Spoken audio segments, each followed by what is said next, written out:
MHJ is going to be a top 5 wide receiver. He's going to the moon. Strike that. He's going to Saturn. And it's happening as a rookie. A lot of people are going to be a scared Scott, a petrified Peter, a worried William when it comes to banking on this guy as a rookie. They're scared to death, but not you guys, not my astute audience, not people that know what time it is. His own teammates talking just absolute greatness about this guy. Everything this guy does looks like gold. Everything he touches turns into gold. He is so far advanced than any other rookie we've ever seen, especially at the wide receiver position. I have no doubt he has top 5, not only as a rookie, but top 5 NFL, top 5 fantasy football wide receiver value as a rookie. The Fantasy Football Show begins right now. File on in.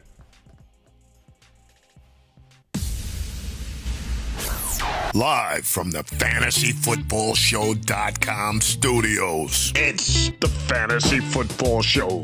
Live! Monday through Friday, 8 p.m. Eastern. Smitty is also live whenever news breaks. From the FantasyFootballShow.com news desk, here is your breaking news.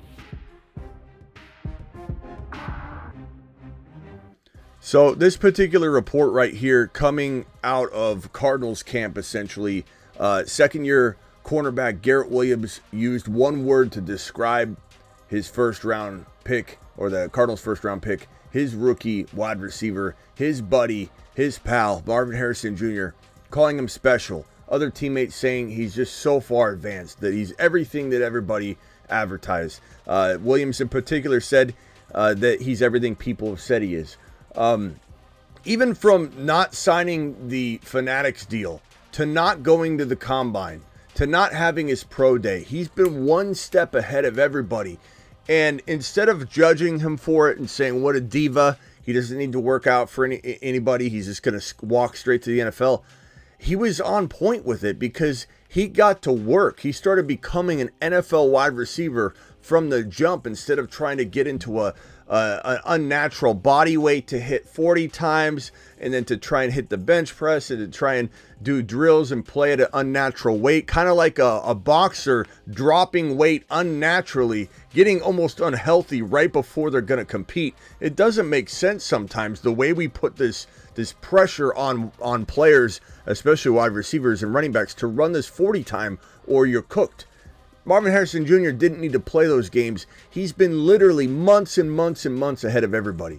And all this great, amazing talk coming out of Arizona, how much everyone's enamored with them, it's all par for the course. We knew it was coming. The crazy part, though, is when everybody says things like, you know, Smitty, I don't know if I like the cost of entry. He seems a little expensive. We had Scared Scott petrified on the phone earlier saying he can't invest in Marvin Harrison Jr. at even mid-second round value, which is where you're going to find him in a grandma league, but not in a group of sharks like on Underdog. Fantasy promo code Smitty will be drafting tonight, so hit this link real quick. I'll pin it in the live chat. Make sure you're signed up using my code, my link.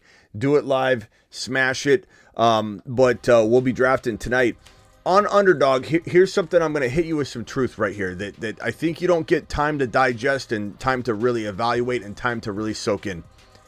His ADP is going to be different on Underdog versus other formats. I tell you a lot that Underdog is the best ADP because it is. I tell you that we should be trusting ADP data where people are paying hard-earned money in every single one of their mock drafts because they're actual drafts, right? Every single draft is a real draft with real paying customers. There's no computer drafted teams. Nobody's leaving in round 5 to go start another one because they're an impatient Ian.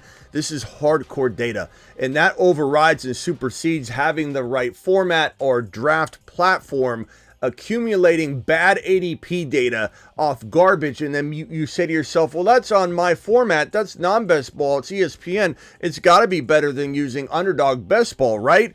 Wrong. That is wrong for the most part across the board. But there are going to be some little bits of nuggets that you can find in the ADP data that we can translate over and say, look, I think this will be different for you. I would use this ADP over all other ADPs, non-best ball, best ball, doesn't matter. I love it. So accurate. But Marvin Harrison Jr., because it's so wide receiver heavy, you're going to see Marvin Harrison Jr., who's going at 13 overall. That's scary looking to a lot of people, but count the number of yellow names. CeeDee Lamb, Tyreek Hill, Jamar Chase, Justin Jefferson, Amon-Ra St. Brown, A.J. Brown, Puka Nacua, Garrett Wilson, and Marvin Harrison Jr. He's actually wide receiver 9. And you don't really take that in, right? You just look at it, you go 13 overall, which is dropped. He used to be like 10, 11, 12 overall. 13 overall, he's dropped. That's expensive. Like, he's not a bargain. He is a bargain. He's going as wide receiver 9. We just are so used to seeing wide receivers get ripped off the board. If you go draft over on grandma's format, you go to ESPN, you go to Yahoo, you drafted your grandma league, guess what? You're finding MHJ in the middle of second round territory. You're getting MHJ in a more win a league spot than even 13 overall. MHJ could help you win a league from 13. You're just close-minded to the idea of a rookie going out there and doing similar things than Puka Nacua did. Could he beat Puka Nacua's rookie year? Probably not sum total. Probably not across the board blanket style. This is going to be something where I bet you he could break one of the categories in such a significant way that his season is sum total as good as Puka Nacua's from a fantasy football perspective. He might not hit all the categories from an NFL perspective and break this record and that record, but he could have 1,500 yards and 15 touchdowns. He could have 15 or 16 touchdowns and 1,200 yards. He could have one of the categories or just absolutely smash in the touchdown category and be right behind Puka in the other categories. Or there is a possibility that he does break every record known to man for a rookie wide receiver, and we're just in awe of the fact that 2 rookies did it back to back. You know, we live in a world where people can't seem to predict nowadays. If you try and predict something like yesterday when I said JD5 will be better than Lamar Jackson on every single level, throwing, running, decision-making, winning, people can't take it. They get upset. They want to know, where's your Gray's Book Sports Almanac, Smitty? And I say it's in the safe. And if you don't have an open mind that things can happen before they happen, why are you watching a bold, out-of-the-box, critical thinking type show? Why aren't you watching the Excel sheet Eric show that's across the stream? That's where they push their glasses up and they stick to the data last year, the data. Not on my watch.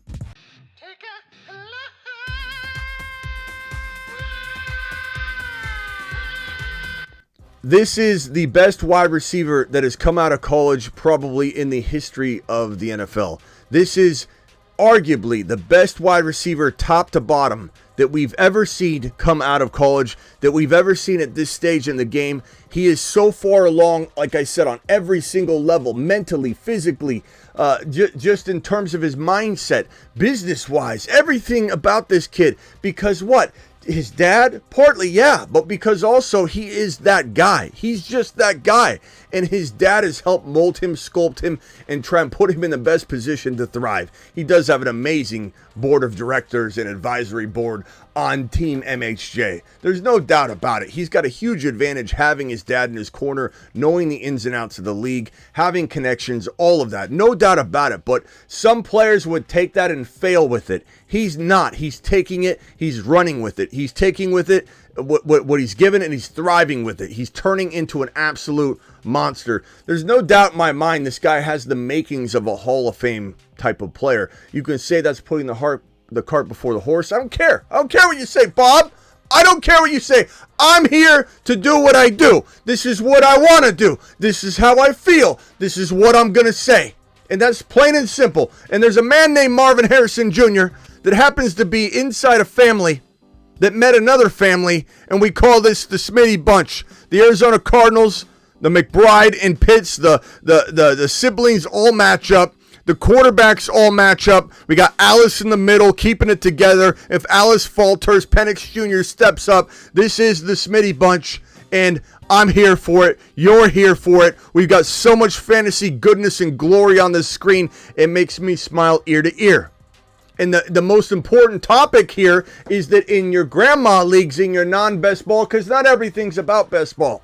We're not always going to talk best ball. Best ball doesn't rule the world. It is part of what rules our world, but it does not rule the world. There is non-best ball conversation to be had. And this important information right here is to indicate and signify that Marvin Harrison Jr. is going as wide receiver 9, not 13 overall necessarily in the way we need to think of things for non-best ball. He's going wide receiver 9. That data probably is accurate. As far as going into a non-best ball environment, sprinkle in a couple other RBs. Maybe in your real grandma league, someone's going to draft a quarterback. That's just the way it goes. But in a non-best ball environment, Marvin Harrison at wide receiver 9 is going middle of the second round. And Scared Scott, who called in earlier and got all upset.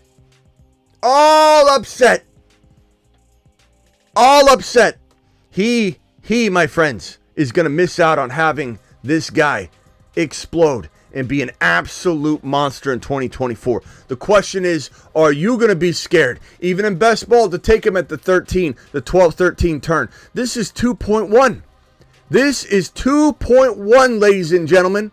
There's no bigger slam and smash in fantasy football 2024 than this guy in mid-second round in non-best ball. And you can say, actually, that's not true. Kyren in 3, Achane in 4, Hurts in, I'm getting a little excited here. Hurts in 4, Mahomes in 4-5, Kyren and Achane in 3-4. It seems like, Kyren can fall to 4 sometimes. It's crazy, especially on ESPN. You got Gibbs at 12, 10, 11, 12. You got Breece Hall at 8, 9, 10. You got Bijan at like 5, 6, 7, 8. Those are all probably the best values in fantasy. But dare I get bold enough to say that this guy's in that tier at the bottom of it. He's having a cup of coffee with all those guys I named, even in his wide receiver 9 territory. Oh, it's too early. It's not too early. He could literally be wide receiver 2, 3 overall this year as a rookie. Wide receiver 2 or 3 overall as a rookie. It's possible. And if he doesn't, he easily earns your wide receiver 9 value. What is anybody waiting on? Why would anybody hesitate on this? Why? You shouldn't. You better not. You're gonna regret it. And that's the Marvin Harrison news. You guys know about Ramondre Stevenson. He signed his freaking $17 million fully guaranteed extension, which gives him $12 million in incentives. So this guy's coming for blood. He's got an amazing 85 to 94 ADP value. The running back contracts now include McCaffrey at $19 million annually, Kamara 15, JT's in third with $14 million, Barkley with 12.58, Jacobs with 12, Mixon with 9.8, and Ramondre Stevenson now in 7th place with $9 million per year annually coming to his bank account. That is unbelievably good news for those that are banking on this situation, right? I am, you are, we all are. And here's another piece of news. Very disrespectful by the Madden NFL team 2025.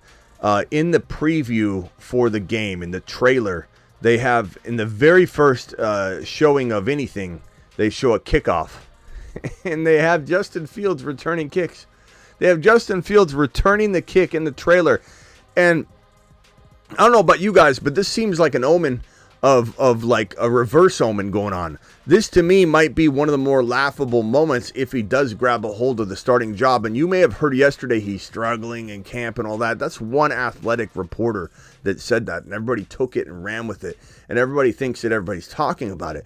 But all it was one athletic beat writer that said that he said Fields was struggling. Fields has had good moments too. I don't know why he's neglecting to share those. Fields is still very, very much in contention. He's just behind Russell Wilson right now. And we kind of expect that. We don't necessarily think that it's gonna necessarily happen right away. It doesn't have to. By week 4 or 5, this could happen. But MHJ news, we got that out of the way. Fields getting disrespected by Madden in the intro trailer. And then this glorious piece of news right here Absolutely love to see it. This is from my boy Raj's page here. Ricky Pearsall signing his 4-year rookie deal. This guy, I'm telling you, my gut tells me his story does not begin next year. It begins this year.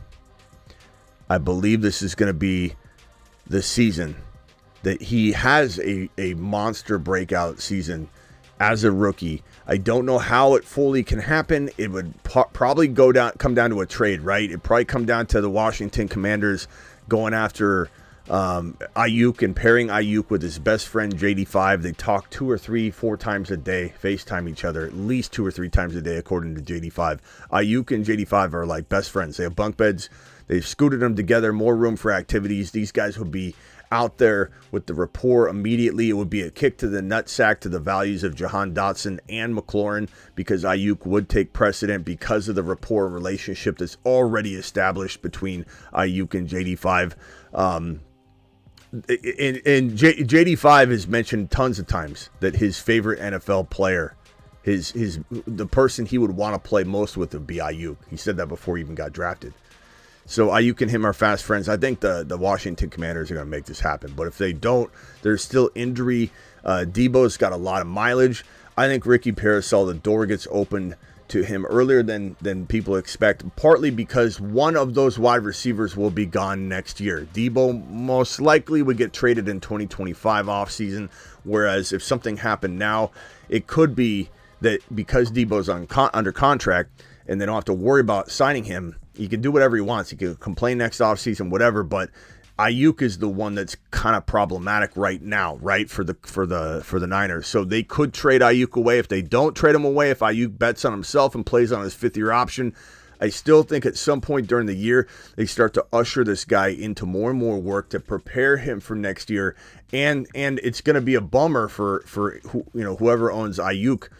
And if there's some sort of potential, I don't want to say they're splitting, but if it's Debo or Ayuk, I'm not saying anybody gets taken off the field necessarily, but there's no way you don't get this guy on the field.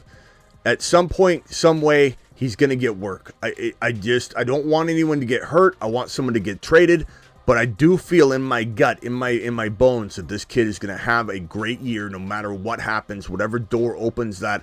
I don't know yet. I believe it will be Washington trading for Ayuk, but we'll find out later. But congrats to the rookie signing his long-term deal. His story begins this year, not next year. That's how I feel. Phone lines are open. Dial in. Call into the show. Call into the show. McBride's going to eat. That's right. Dial into the phone line if anybody wants to talk about today's news. There wasn't a whole lot to go over today. I'm going to refresh the news wires right now and make sure, anything that pops up on screen, I'll throw it on. I don't see anything really worth talking about that we haven't already hit on. There's some of that stuff with the Matthew Stafford's wife. God, I don't know what she's thinking, talking about all that, airing that dirty laundry. Talking about how she dated and messed around with his backup quarterback in college to make him jealous. It's like, why on earth would you go out there and have that kind of conversation on open airwaves? I don't even know. This is worse than Brittany Mahomes. This is insane.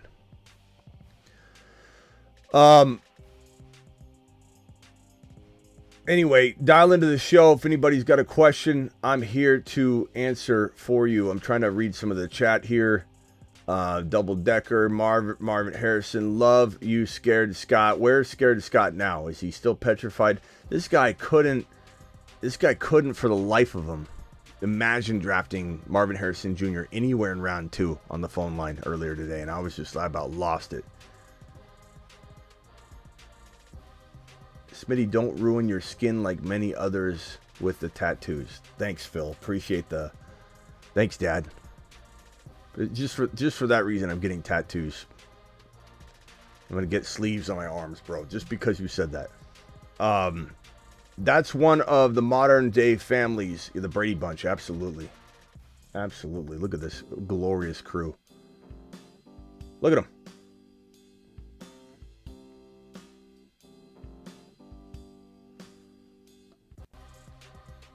MHJ or Gibbs. I think this guy's going to be a top 5 wide receiver. He sure is. If you're talking about Marvin Harrison Jr., he sure is.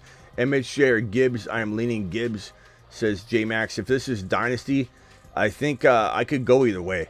I think it's very even, dead even. 2 different leagues, I'm going MHJ in one league, and I'm going Gibbs in another. If it's redraft, it's Gibbs and not even close. Not because I don't love MHJ, but that's just the way it is.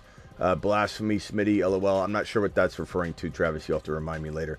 MHJ is the most polished route runner to come out of college. That is correct information. Agree with you. Pearsall, Moon, Ayuk leaving. We hope so. I hope Ayuk gets traded. I want a ton of shares of MHJ. Andrew, you're smart to want that. Pearsall officially signed. Yes, he did. YouTube notifications very unreliable, says Travis. That's why you got to make sure anybody that wants to get notified, go to my Instagram. These little circles that you see right here, there's one that's called channels, and it's free. And you just click on it, and you go through the 3 different channels that I offer. You just subscribe to them on Instagram. They're free. And it's like a one-way DM. You can heart emoji, people can react to it, but you won't get notified when people react to it. But it's like a one-way conversation, like an announcement channel. So click my channels, and you'll want to subscribe to the Going Live channel. You'll never miss a live stream. Everybody complains about it all the time. I'm not saying Travis is. Travis is just saying that a lot of people are curious about it. And that's all you got to do is go to my Instagram. And that way, you're told. I also put it on my Patreon. Every time we go live, I put it on Patreon. Going live, here's the link, the exact link, and get in there and chat early before I hit, the go live button.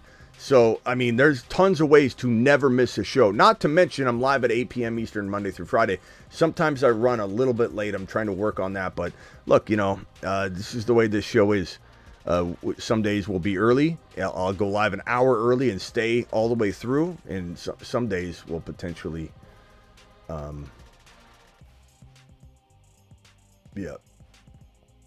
Do tell in the Patreon if you are there, says Andrew. That's right. Oh, did I not send the IG notification today? I may not have. I think I was sending it and it didn't go through. No, I did. I did send it. Maybe it didn't notify you. I don't know. That's weird. Andrew, appreciate you. Terry Roberts, appreciate you. We got 155 sum total people in the building today. 118 from YouTube. Hit that thumb up button. Let's go. Dial into the show. Anybody has a question, I'm here to answer your question. Go. Call into the show. Call into the show.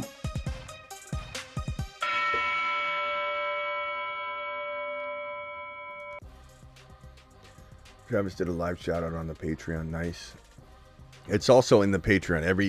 Every show I put a message up and say, hey, we're live. Get in there. Circle back. So that conversation, if I click in there right now, I'm going to type in there. Did that one not go through? Oh, that's the one that didn't go through. Thank you, Travis, for doing that. Thanks, Travis. Boom. I don't know why that one didn't go through. Maybe I started typing it and I didn't hit enter. I don't know. I'm not sure. That's on me. Thank you, Travis, for dropping that. Notification gate today. Yeah, D-Town. Today was a wild one. All right. Chris from Vegas says, who was the last kid to do anything great in the NFL? Who was the last kid of the wide receiver? The last kind of wide receiver to do anything great in the NFL? Just curious, was trying to think of one. I don't know what this is. Chris, you might want to rewrite that. I don't know what you're asking there. Twitter let you know YouTube notifications are bunk. Well, make sure you know that at some point we may or may not be streaming to Twitter every show once the season begins. I don't really know how I'm going to do that. I really want my channel to be consumed on YouTube. First of all, you got a much better experience. Twitter people never even comment. I don't know what that's about. And second of all, I want to funnel people over to the YouTube channel. It's a much more interactive experience. So I may start the show on Twitter and then end it, or I might just not do it on Twitter at all. I don't know. I'm not sure yet. I want to take care of my Twitter people, but I don't know. We'll see. I'm still debating that as we go. Travis Rowe, you are live. What's up? Thanks for putting it up Hey, there. Smitty. Oh, yeah. No problem. I actually had a question kind of going back to the Ramondre thing real quick. In terms of, like, I know their ADPs are different, but if you're building a team, I guess you can give me your opinion from, like, a redraft and the Dynasty. Are you looking to take a guy like James Cook or Rashad White, a Kenneth Walker, or would you wait another round or two and take, a Ramondre, a Brooks, or a Jahmyr White? Is there like a big gap in those guys to you, or do they kind of fall in the same group? Yeah, or, what's your opinion, redraft and Dynasty? Yeah, I would say, like, in Dynasty, I'm not saying I don't think I draft Ramondre as much in Dynasty as I would trade for him. Just because if you trade for him, you're probably buying him for pennies on the dollar. If you're drafting live, maybe if he fell and you could get him at the same kind of value that you'd trade for him. But I kind of think this is like when I always say, if you draft a quarterback in the 3rd or 4th round, the minute the draft's over or the minute week 1 begins, that you couldn't trade for that quarterback using even a 2nd round player. Like, I think it's kind of going to be the reverse for an older player like Stevenson. Like, you might draft him to freak out, get running backs. You don't know what to do. Running backs are flying off the board. But once you own him, you're probably not seeing the market value at all. Like, you're losing money driving right off the lot with Stevenson in a draft. So I probably wouldn't. I'd find myself, like, just avoiding it, trying to draft as many other Jahmyr White type players and even like I don't know, even like a Ricky Pearsall or somebody like that. I would be more intrigued to grab and then get other running back earlier. But as far as redraft, I think I'm just torn. I want a share of Jahmyr White. I want a share of Connor Benson. I want a share of Jaylen Warren and Najee Harris. I want a share of Jonathan Brooks. I want a share of Stevenson. They're all pretty damn close. When push comes to shove, I like the cuffs a little bit better than the standalone players. Okay. So, like, what about if you go into, like, Rashad White, James Cook, like those guys who go a little bit earlier? They both catch the ball like Stevenson does. Do you think that a Cook or a White holds significantly more value than a Stevenson, or Cook or White? It would seem like it, but I don't know that you really will. I don't know that James Cook has my this. feeling is that they don't. Yeah, I don't know that James Cook has this perceived value, and I don't know what it is. I think it's one of those things where people are just loud. They're just extremely loud, and you think James Cook is this huge fan club, but what it is it's like this. Like I always say, it's like a stadium of people, and they're screaming, you suck, and you're like, oh God, no one likes me here. But it's just the 5 people in the front row, and you just don't know. Yeah, you just think everybody, like, that's the way I feel sometimes about some of these takes. We'll have somebody come in and just absolutely try and railroad something, and there's literally 2 or 3 people saying it, and that's it. But it sounds so loud. This James Cook fan club, there's got to be as many people doubting it than believing in it, because we've seen it time and time again. Inconsistent usage by Buffalo. Running back leaves and looks great when they leave. Zach Moss, totally underutilized, leaves and looks great. Singletary, totally underutilized, leaves and looks great. Like, are we really believing that James Cook is worth a high-end running back 2 value? Maybe some people are, but I just think they're very loud. I think I would draft 1 share of them out of 15 drafts maybe, but that's it. Like, I'd much rather take my gamble on a wide receiver, a quarterback, somebody in that territory. McBride. I mean, Rashad White goes in round 4 sometimes, right? So, like, give me Mahomes or Hurts all day long over that, and then give me Jahmyr White later. Who doesn't want Hurts and Jahmyr White over Rashad White and a late quarterback?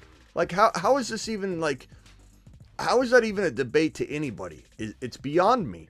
You've got such a good quality caliber group of 6, 7, and 8 round running backs, and Najee, Jahmyr, Jonathan Brooks, Connor Benson.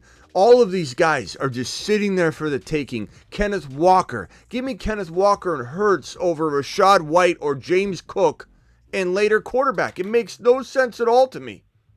No sense at all. Because I ended up with Cook in, I think, 3 of my 4 dynasties. And so I like having a share, or I might even keep him in 2, if it fits that way. But I want to move him in at least one of the leagues. I don't want to have Cook in 75% of my league. So I know I'm kind of putting it out there for, I think, one of the leagues. Hold on a second. I got 2 $20 haulers. Rick Moore, first $20 hauler. Let's let it fly, Rick. Rick, appreciate you. Alert. Super chat alert.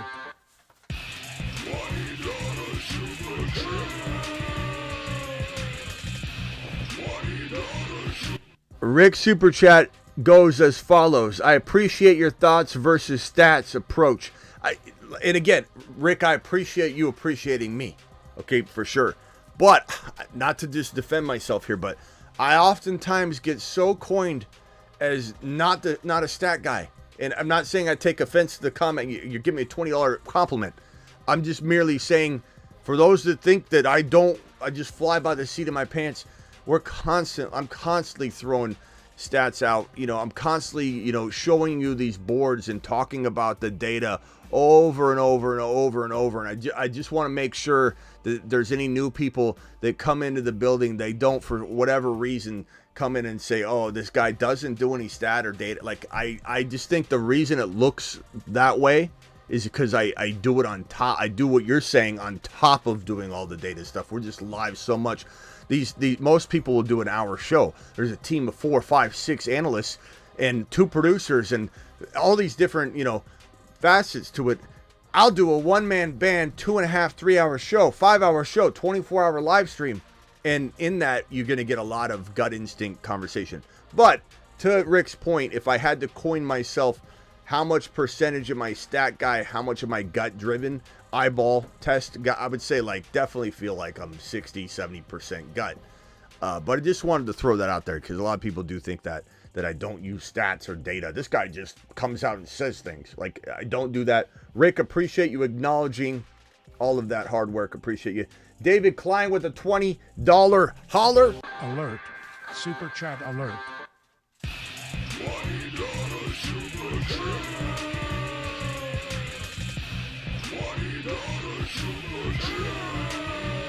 Stock on the rise. Klein stock is up. Rick stock is up. Appreciate both of you guys. Are absolutely magnificent creatures coming in with the $20 haulers. In a 1 QB full PPR dynasty, should I trade Kincaid or Laporta? I got offered Marvin Harrison Jr. for Walker and Kincaid. Bro,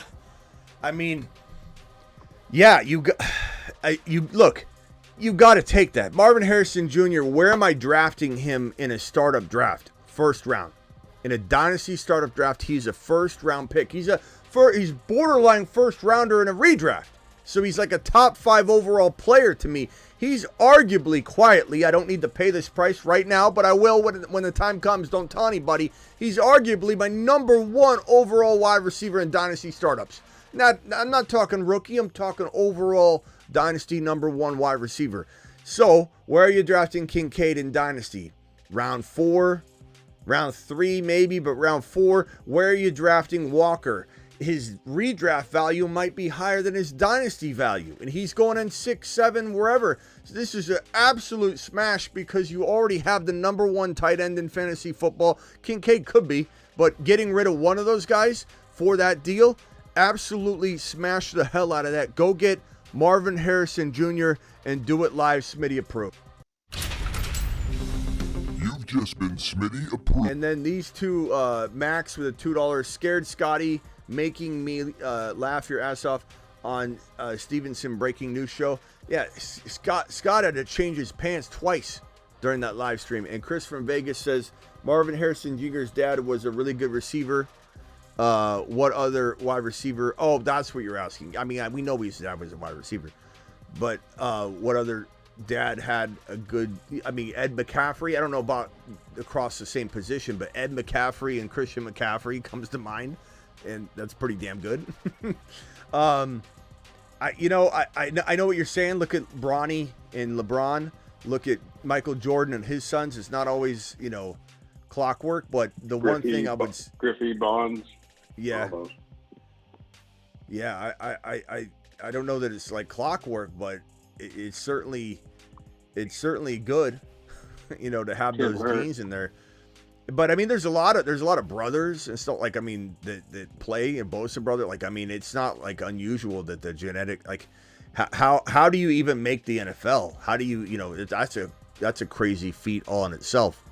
To have your son and you make the NFL, to have two brothers make the NFL, that's insane when you really think about it. How small amount of population make it into the NFL. Imagine being the mom of the Bosa brother. Imagine me and Mrs. Bosa having both of your kids playing. That's insane.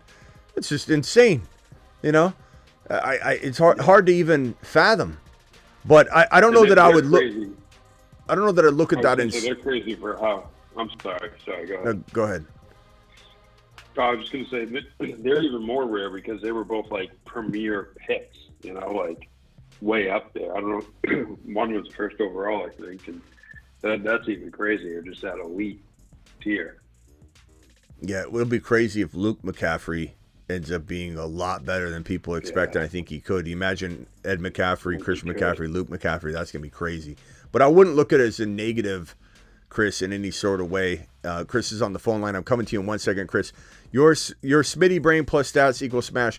Thank you, Rick. And you didn't need to I didn't mean for you to take that in a weird way, or I wasn't trying to make you. I was just trying to clarify that that some people think that, and I appreciate you acknowledging. If anything, I appreciate what you said more than you can imagine, because I do feel like we bring something different that no channel can replicate, even if they tried. We are different. This channel is different, and I appreciate everything that you said. Phil with the $20 hauler. Alert. Super chat alert.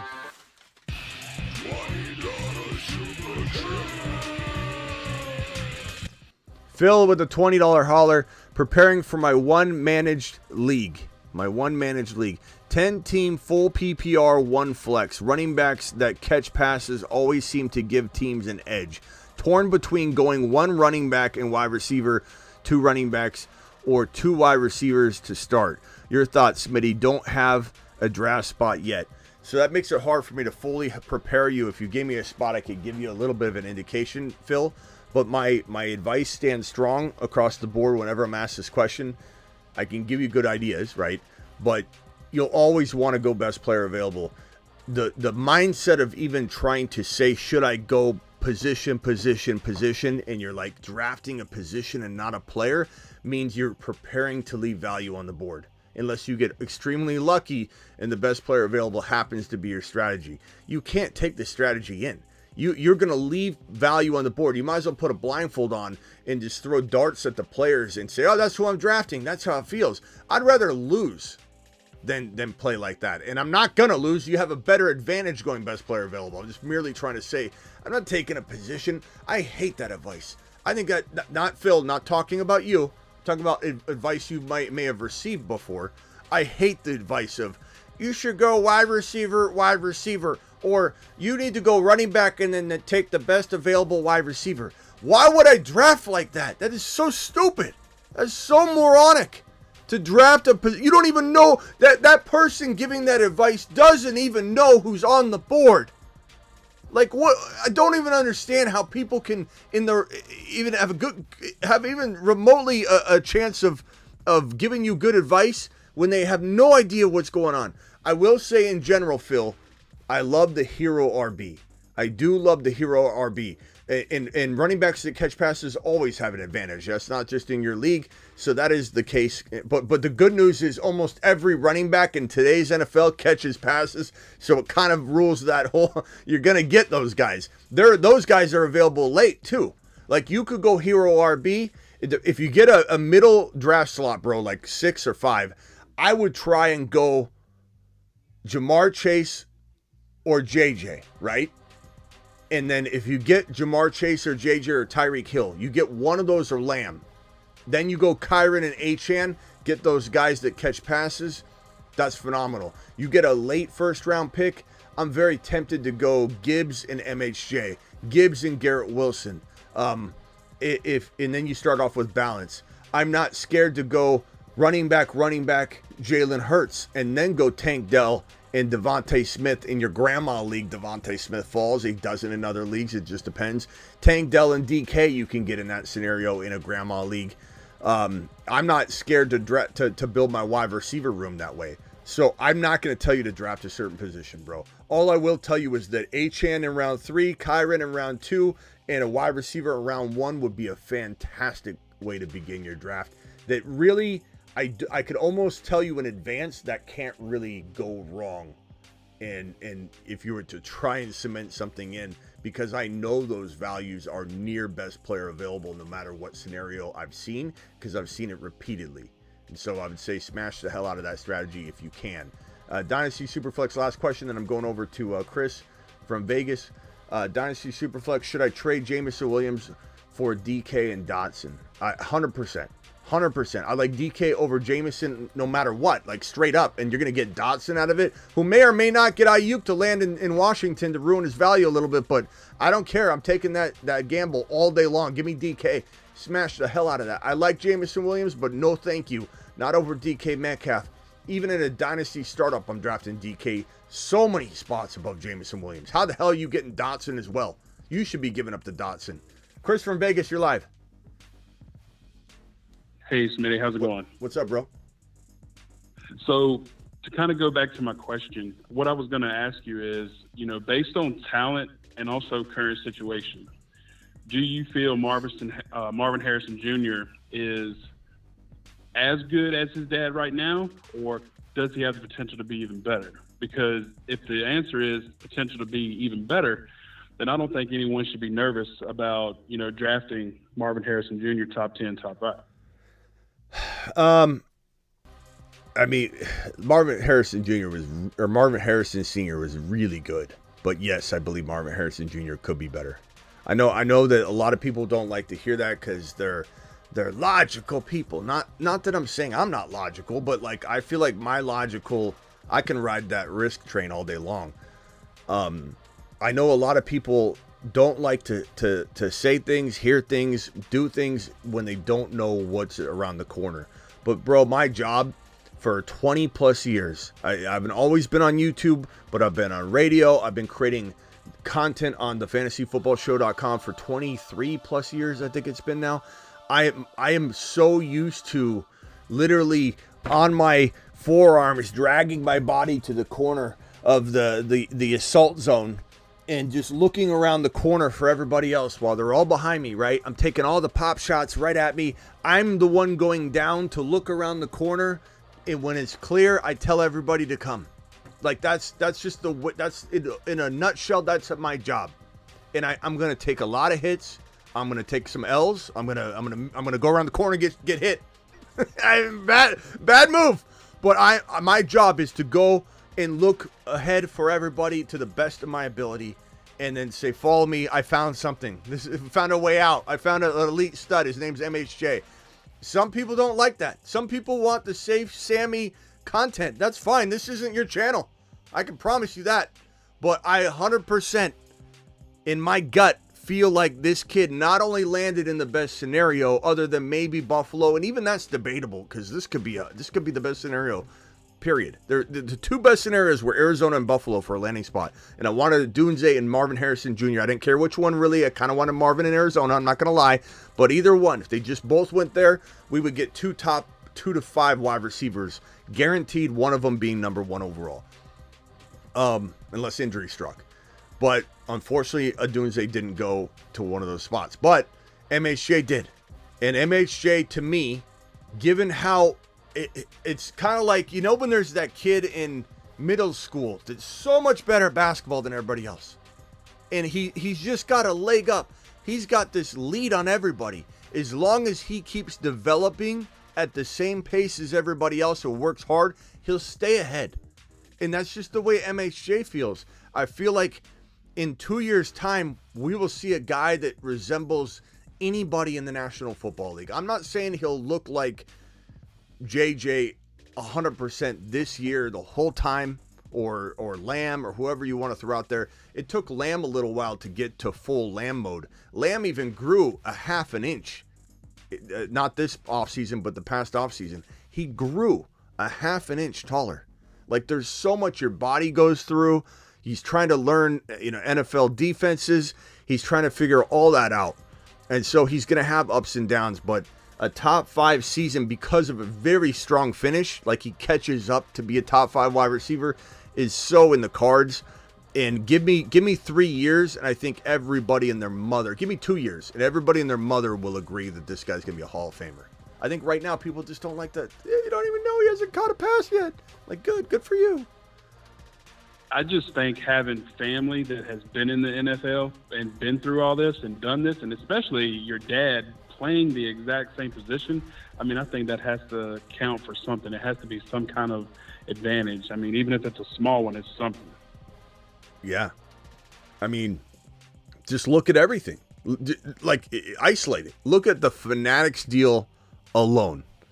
His dad being in his corner, mixed with his ability to stay, in the zone of allowing the advice to penetrate and not just say, like, I got this, get out of here, Dad. I don't need your advice, whatever. Like, he's taking in what he needs to take in. He's acting on it if he feels it's right.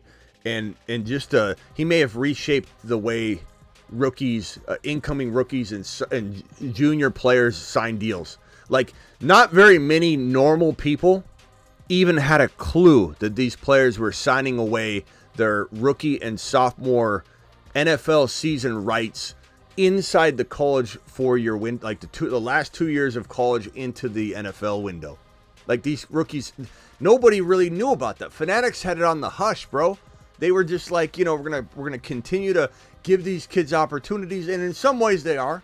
Like, some of these guys would sign a deal, not become anything, and then they benefited from it. But Marvin Harrison Jr. is like, I'm not signing anything, because I know that a year after my rookie year, I'll be committed at this low dollar amount, and you're going to pay me whatever the hell I want later, so I'm not signing the Fanatics deal. And everybody made it stink, and they tried to angle it toward MHJ. We won't have him on Madden. You can't get an autograph card right now because he's selfish and he's a diva.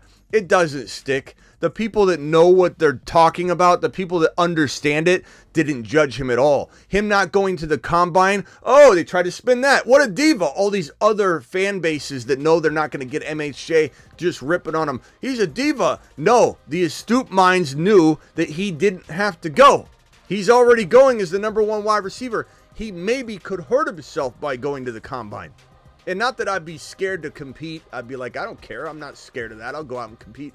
He said, I'm going to go prepare to be a pro. While you're all dropping weight, gaining weight, messing with the structure of your bodies, the integrity of your bodies to hit these stupid numbers, I'm going to continue to develop my body and skill set so that when you all get to camp, I'm already 4 or 5 months ahead of you.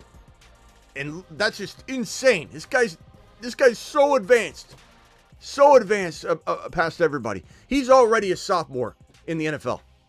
He's going to play like a second-year player in the NFL. He's 1 year minimum ahead of everybody. And then my last question in regards to, Marvin Harrison Jr. I know you've watched plenty of his highlights and seen him in college and whatnot. And injury, we always try to take into account like injuries with players and stuff like that. But how does he compare, as far as not taking those big unnecessary hits as a receiver? Because I know his dad was really good at that too. Very well, I think. I mean, first of all, hard to say from college because his separation was amazing. Like he'd catch a lot of balls and untouched into the end zone. Like there's a lot of reasons why that, we don't know. But I think he's such a smart individual. If he absorbed all those other things that we just went over, some of them were not even necessarily on the field related. They're fanatic deals, business deals, branding, like just the branding side of things. If he's that much of a sponge and able to apply logic and reason to everything to make himself better on every single avenue that he takes, how the hell is he not going to, be that type of receiver that understands the longevity of his body? He's a business. Like, his body's his business. Like, I 100% think he's gonna be smart with that, and not to mention, hopefully the way they use him in Arizona, they don't put him in hospital ball situations, and I don't think they will. But that has a lot to do with it. Some receivers can't help that their quarterback's going to throw the ball up in the middle of the field, and Marvin Harrison Jr. is going to be like, son of a bitch, like, here we go.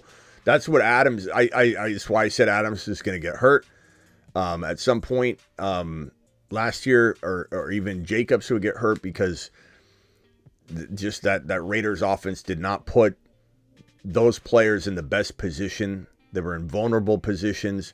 I think the same thing this year about Davante Adams. My next Panic Chamber episode is going to have two players that didn't make it, that not because I didn't think this, I just narrowed it down. The next two Panic Chamber players will probably be Aaron Jones and maybe Davante Adams. Davante Adams, I like him a lot, but he's older. He's also got no guaranteed season long-term quarterback play, because, I don't know how long Minshew can stay on the field. I just don't like it. I feel like there's a lot of hospital balls awaiting Davante Adams again this year. So I kind of feel like I don't really want to go near that second round value. If Adams was going in the fourth round like Cooper Kupp, I'll be all over it. Like Cooper Kupp in round 2 feels like, when we talk about it, it feels like Adams in round 2. I love Cooper Kupp in round 4. I would love Adams in round 4. It's all perspective. It's all ADP. But it's all cost of entry. Everything comes down to ADP or cost of entry in a trade or in a draft. And Adams in the second round is a disaster.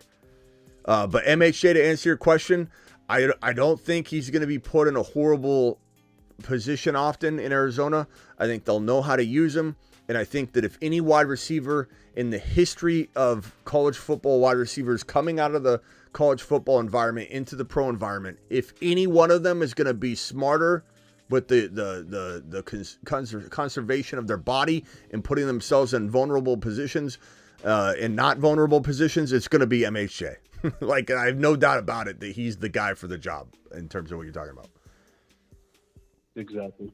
Well, I'm going to go ahead and jump off the phone. All right. I'll see you in about 8 days, man. Yeah, Vegas, baby. It's going to be great. See you there. Absolutely. Bye. Sebastian, or before I come to you, Travis, you want to add anything, and then I'll go to Sebastian. No, go to Sebastian. Sebastian, you're live. You just brought up Aaron Jones. I was going to ask right now, why is he going so high? 80 ADP. You're talking above Ramondre, Jonathan Brooks, Jahmyr White, Jalen Warren, Zach Moss, Trey Benson. Why is he going so high right there with Kamara? Like, Kamara, I understand at running back 17, but 80 ADP, Aaron Jones, running back 19. Why are people so high on him? Name recognition, bro. That's it. 28-year-old running back last year. Eckler was a 28-year-old running back last year. The 28-year-old season is dreaded. It's not for Mostert or McKinnon or guys that weren't workhorses their entire career, taking a beating during their entire 20s. So Aaron Jones was a workhorse. I don't care if it was divided up. I'm not talking about that. Kamara is a workhorse. He's a hybrid workhorse. But nobody say he's not a workhorse. You don't have to be all carries to be a workhorse. It's called volume. And the volume's wear and tear. Some of the receptions are a little lesser. And when you're going around 6, 7, or 5 or whatever, it can change the evaluation a little bit, right? Like, Kamara's kind of intriguing this year. But at 29 years old, Aaron Jones, 29 years old, these guys will not have full 17-game elite seasons. I just don't. I'll bet against it every single time, and I might get one wrong here and there, but I'm going to be 90% accurate on betting against 29-year-old running backs. I'll be 80% accurate betting against 28-year-old running backs that are not named Christian McCaffrey. But even throwing Christian McCaffrey in there, if you just never drafted a 28-year-old running back, you're going to be right 70, 80% of the time. At the cost of entry is high. Now, in Aaron Jones's case, 28 years old last year. Ziggy, how old is Aaron Jones? Let's get his birthday. Aaron Jones is 29 years old. in October. Turns 30 in October. Turns 30 in October. He turns 30. He's not just playing 29. He's playing during the season at 30 years old. The fact that he got injured last year, couldn't stay healthy, comes with an injury label to begin with. Even though he shook it off for a little while, this guy's getting older. His body's going to start breaking down again. And to bank on him is just ridiculous. We'll have more on the panic chamber, but I have no idea why anybody in their right mind would think Aaron Jones is going to give him 17 games of goodness in an offense that just lost Kirk Cousins, that now has to rely on developing a rookie quarterback that isn't even going to play week 1 because he's not going to be ready enough. And then you're going to have a QB change. 2 rounds behind. What? Those rookies are like 2 rounds behind. Yeah, give me. Like I don't get it. Give me Jonathan Brooks, who won't even be fully on his horse till the second month of football. I mean, even if he is or he isn't, I'm taking the gamble. Give me Benson alone over Aaron Jones.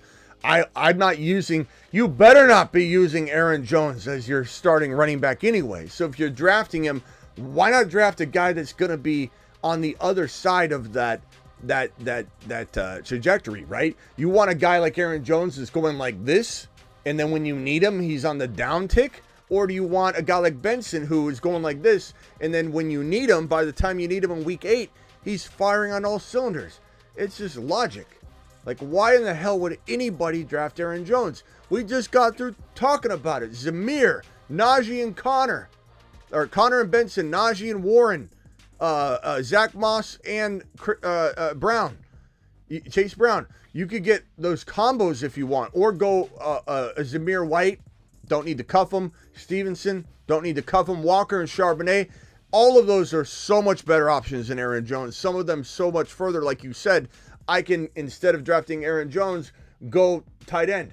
I could go wide receiver. I could do something else with that value right there, and then go draft the better running back anyway.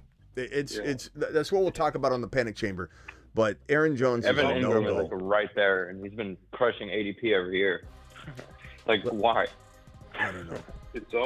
I think it's also the short memory. What have you done for me lately? Including playoffs. He finished the season with 5 straight 100-yard games. So people see that and just go, "Oh, he must be back."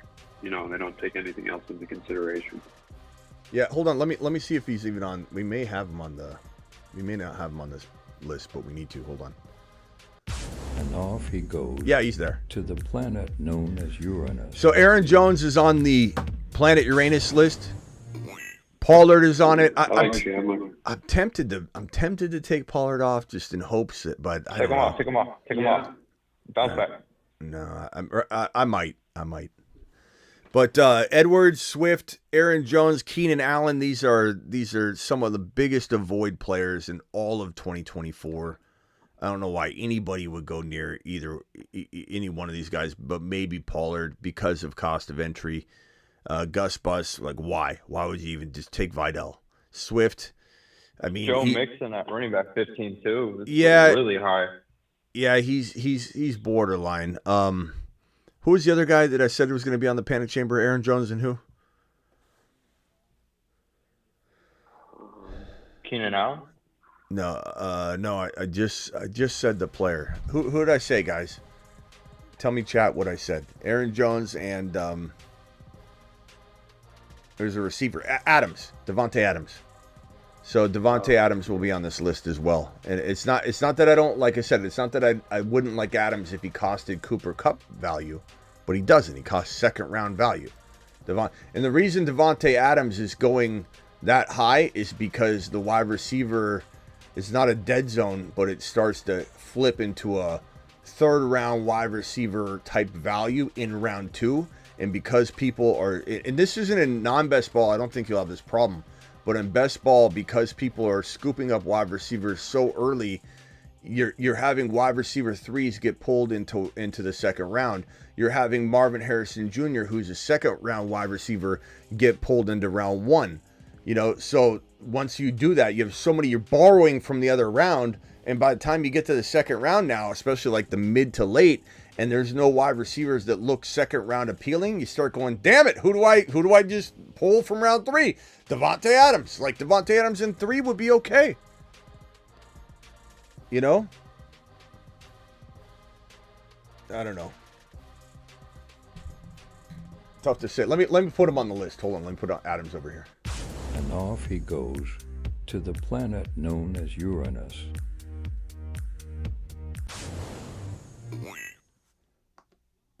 Okay, let's see here. I'll add it later. I was trying to add it, but what else you got, Sebastian? I'm surprised you got Swift up there, just only because these other guys are so much older than them, and they don't have, like, I feel like his starting role is more solidified than some of these other guys. But I do think he is very high injury risk, and I do feel like he is a lot better of a value than a Clyde Edwards at, like, Gus Edwards at, like, 28, 29 years old. I know Tony Pollard's getting up to that age. I think Swift might be able to return some value, but I don't know. What do you think of what wide receivers would both of you take over MHJ that are borderline? We know Lamb and St. Brown and all that, but are either of you Garrett taking Wilson. are you taking Garrett Wilson over MHJ every time? Almost, yeah. Travis? Garrett Wilson over MHJ. I'd probably split them. Okay. I think that's a smart way to look at it. Dial into the phone line if anybody wants to get in on the conversation. What other wide receivers right there make sense to talk about that?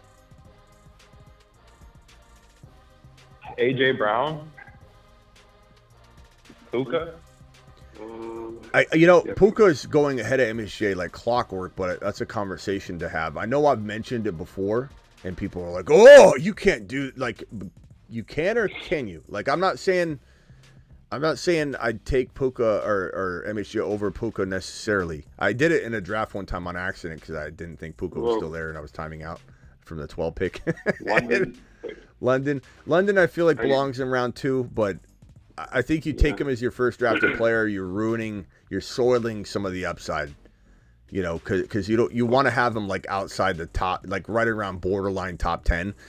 There's no way London. This goes to the whole Scared Scott conversation earlier, right? Where he's like, I can't take London, I can't take MHJ. MHJ, as seen on this list right here, let me pull the ADP up. MHJ is going at wide receiver 9. Drake London's going as wide receiver 10 in a non-best ball environment.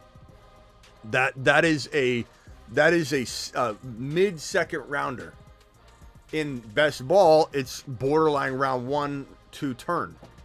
So it's like London's just easily your second drafted player in a non-best ball, and he's borderline round 1 because of the freak out at wide receiver, which is why I draft against traffic more times than not. MHJ, I still pay it. I don't know that I pay it for London. MHJ, if he went to a pick 11, I pay it. London, he's my second drafted player, or I don't own him. Doesn't mean I hate him at all. It's just where I draw my line. I would split them about 60% Marvin right there, but I do think London is very risky. Just the only thing is that we have seen London on a football field for 2 years. I'm not saying I doubt MHJ, but there's random things like even the turf in Arizona. There's a lot of injuries there too, so we don't know, but for sure, definitely higher on MHJ than London for sure. We actually have good field. It's the Super Bowl was a horrible field here in Arizona, but they brought in a new team to do the entire field and they screwed it up, and it got blamed on Arizona. But that field is actually amazing. That the Arizona Cardinals have. Calvin Krim with a $5 hauler says, Smitty, last year Mike Evans was wide receiver 5 with 79 receptions, 1259 and 13 touchdowns. MHJ can definitely surpass those reception and yardage totals. Not sure how many TDs. I think with ease. 13 touchdowns, 79 receptions, 1259. I think MHJ has that as his floor. And that's why the title of this video is Top 5 Wide Receiver. because it's not as big a number as you think it would be. Not that it can't change from year to year and the top 5 wide receiver dominate last year's top 5 wide receiver numbers, but in general, 80 receptions, 1250 and 13, 14 scores will get you in the top 5. Easily capable. Like I said, Marvin Harrison Jr. could have a 15 touchdown year. It would not shock me at all. Wouldn't shock me if Marvin Harrison Jr. had 2 or 3 multiple touchdown games, which will take care of some of that, getting to that high number. And targets are just going to be available for the taking. And Kyler's underrated. As hard as I've been on him as a leader, he's talented. And people like to pretend he can only run, he can't throw the ball. He didn't have anybody really to throw to last year. You know, like it was a whole different, ball game. He was recovering from his injury. This team was very bare bones. I don't understand. I mean, he obviously had McBride, and he did great with that. But now he's got McBride. He's got MHJ. Wilson's great. Zay Jones is a crafty wide receiver 3. And you got 2 really good running backs that can easily, get it done in the pass catching department. This is a arsenal. Kyler's going to be very, very underrated. One of my favorite moves right now in best ball is if I draft MHJ in round 1 or 2, if I have the turn picks, whatever, I'm drafting Hurts or whoever I normally get, early quarterback, because I do that a lot. And then I'm drafting Kyler later. And my stack, my guaranteed stack, is the later quarterback with Marvin Harrison Jr., not with Hurts. You don't have to take all your stacks at that surface level. You can do some very creative 2 QB stacks. Not to mention, like I said yesterday, some of the most advantageous ways to build a team in best ball would be to draft, especially if we're talking like 3 super flex as well. This thing's not focusing, but you get your QB, so you got Hurts, right? And then you also draft a QB. Let's just say this is 1 QB. This is a 1 QB league, 1 QB best ball. Hurts, and then you take Kyler later, and then you take Goddard here. Let's say, if you don't get AJ Brown or whatever, and you drafted MHJ. So you have both your quarterbacks stacked walking into the season, and this will tremendously give you a leg up in week 17, week 16, week 15, when you've got 2 potential QB stacks that if for whatever reason this game pops off or this game pops off, you've got that advantage. So like that's one way I love to do it, but I also am not forcing stacks whatsoever in best ball. And if I take MHJ, and then I take, let's say, MHJ is my, let me see, come on, focus. Stupid thing, I gotta fix this. MHJ and give me another player. Let's say I take MHJ and Gibbs. Let's say I get those guys because Gibbs is falling, and then I take Hurts later. That's when I'm going to take another player here, maybe another player here, just depends, and then Kyler. And now I've got Kyler Murray, and I've got MHJ, and I've looked like I wasn't going to stack anything, and I came back and have this crafty old stack right here that I may need or may not need. I don't necessarily care. I've got it covered. So that's one of my favorite ways to attack things. Gage, your live Gage, what can I do for you, pal? Hey, I don't see why you don't like DeAndre Swift this year. I get in Philadelphia he wasn't used particularly well. But, he was efficient between the tackles, and, he did get, banged up by some 300-pound men there running up the middle of the field. But, he should have had some time to heal during the offseason. And, I think Chicago has the opportunity to utilize him to his skills now. And, he has Khalil Herbert to take those in between the field tackles, running down the middle of the field. So I don't understand why you're so down on Swift. I mean, it's a good question. I'm not saying your question isn't good. I've explained it several times. You may not have heard it, but basically, I don't believe in Chicago's offense like everybody else. That's one. Okay, I don't believe that they can develop quarterbacks. I don't believe in Caleb. I believe it's a crowded room there in the running back room and in the wide receiver room. I think there's no guarantee that he's going to get all this, work between the tackles. And I don't know if Caleb's going to utilize him to the tune that we all expect anyway. I don't know if he can stay healthy. He definitely came with injury risk last year. And the way I look at it is that line is so good in Philadelphia. And he looked really good. He did very good. But they tried to fit a square peg in a round hole all year and just completely smashed that guy into the ground. And he stayed healthy, remarkably stayed healthy. They didn't give him as much work down the stretch. You could look at it and say, like, he just didn't have a very productive finish to the year. But you could also look at the yards per carry and say they're actually still pretty good. He just wasn't getting the volume. But why wasn't he getting the volume? Was he unable to withstand it? Was he wearing down? I personally think, given the state of the running back room there, which I don't think is very clear. I think we think it is. We think, oh, they acquired Swift. They want Swift to, or they signed Swift. They want Swift to be the guy. But I think it's going to be a lot more cloudy than you think in terms of the workload divide in Chicago. And I'm going to bank on that he's going to get hurt. You could say that that's a risky business. I don't know about that. Well, I know you don't know about that because you just called in to argue it. So, of course, I know you don't know about that. But I'm telling you that's how I feel. That's how I feel. You feel how you feel. I feel how I feel. I'm telling you, you asked me the question. I'm just saying I don't think that this injury-prone player who was abused over and over. Like, here's this guy. Here's his guy. Here's his knee. Over and over and over. Let's run this guy into the ground. Like you said, 300-pound bodies. He's a receiving back. But we're going to have him run the ball up the gut. Okay, here's his knee. Here we go. Do you want to buy this now? It's like buying a used car and wondering who the hell drove it the 45,000 miles before you bought it. I can't do it. I don't know what this person was doing with it. But I can tell you, we know what the person was doing with this vehicle. They were abusing the hell out of it, hitting speed bumps, going 45 miles an hour. DeAndre Swift is probably, in his fragile state that he is, in a very injury-prone situation. And he's in a crowded room in an offense I don't believe in. There's 3 red flags there for me. Maybe not for you, but you asked me the question. That's my answer. Hey, I get it. They drove him like a rental. But at the same time, he didn't get injured in Philadelphia. He was able to stay healthy all year long. I get that, but he also didn't do anything. I just think Chicago might be a different way because he has those backs to now. How many shares you got, bro? How many shares? Not all of his. What? How many shares you got of him? Not many. I mean, I know you want it to be the case, but the bottom line is he still was running back 20 last year. You know, it's not like he's coming to the table with. He was in a better situation last year than he'll be in this year. So I don't know. He was used heavily last year. You don't know if he's going to be used heavily this year. That's true.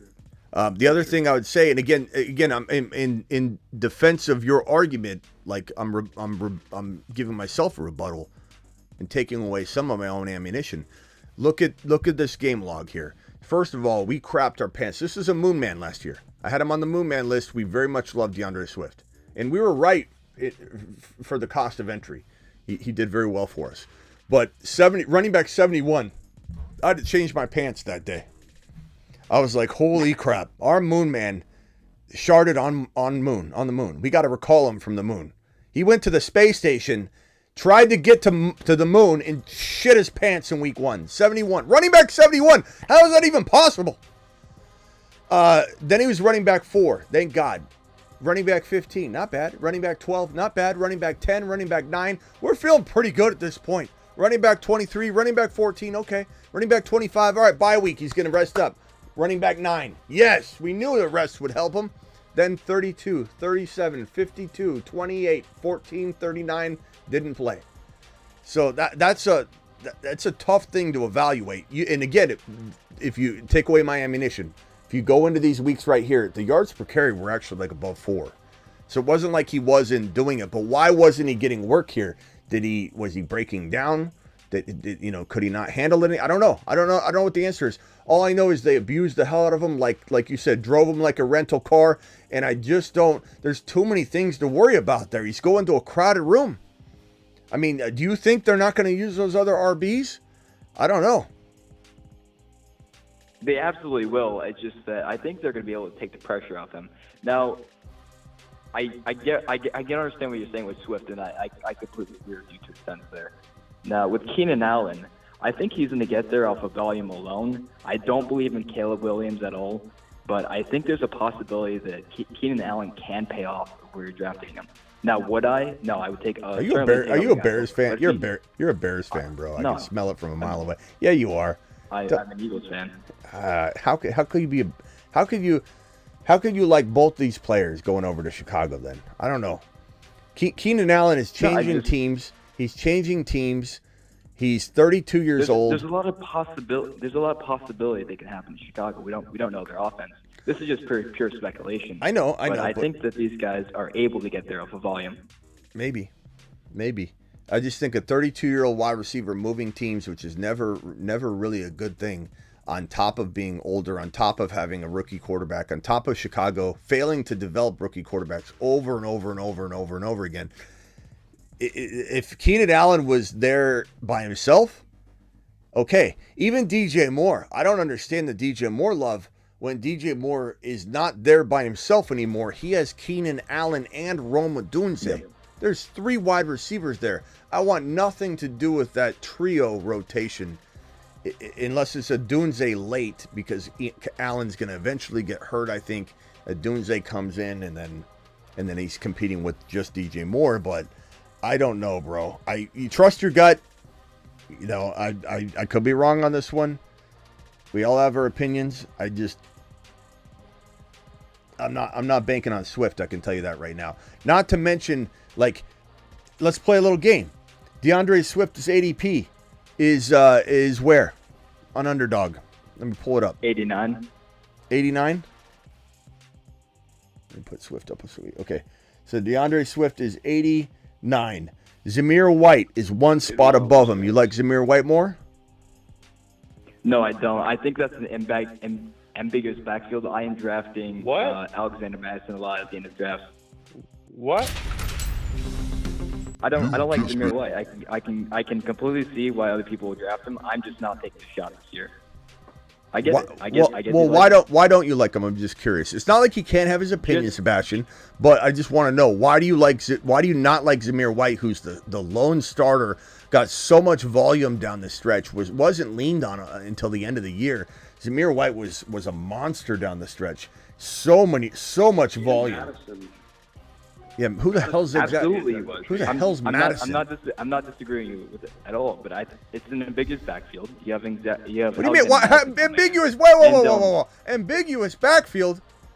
Chicago's the ambiguous backfield. They've got 2 other running backs that are capable of being just as good as Swift. You've got no ambiguity going on in LV, bro. You got Alexander Failure Madison. What are you talking about? Ambiguous backfield. What was Bizarro world here tonight? Explain ambiguous backfield.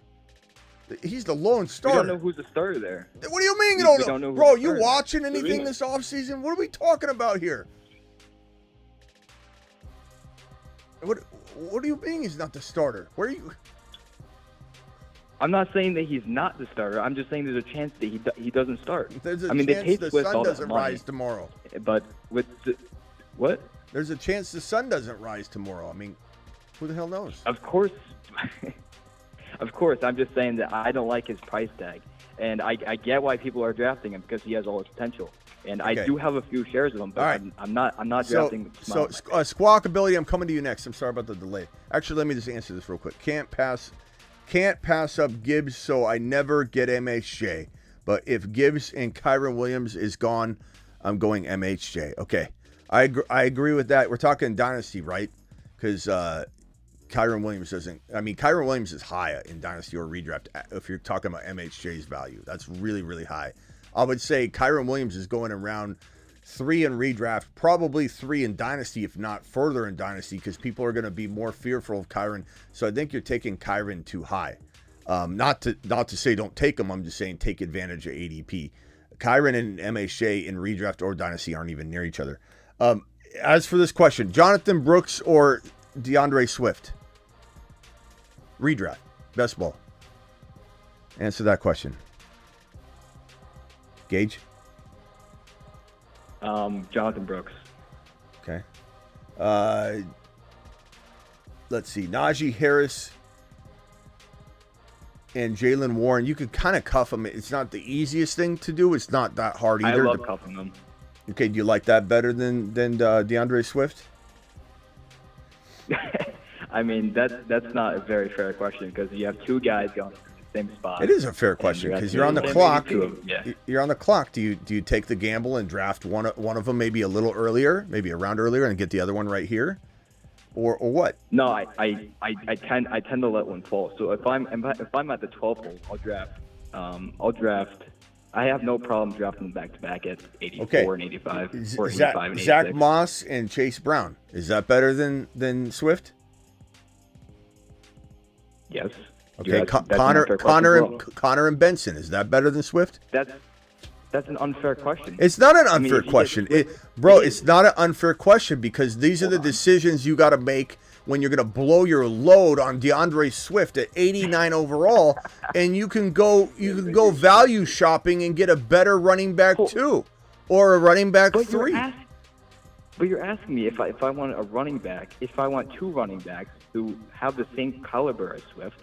I know, bro, but you have to. It's a real life question. It's a real life scenario. You're on the clock in the 80s. Are you going to go Swift or are you going to go with this other plan of attack? It's a real life question. It's a real battlefield tested question.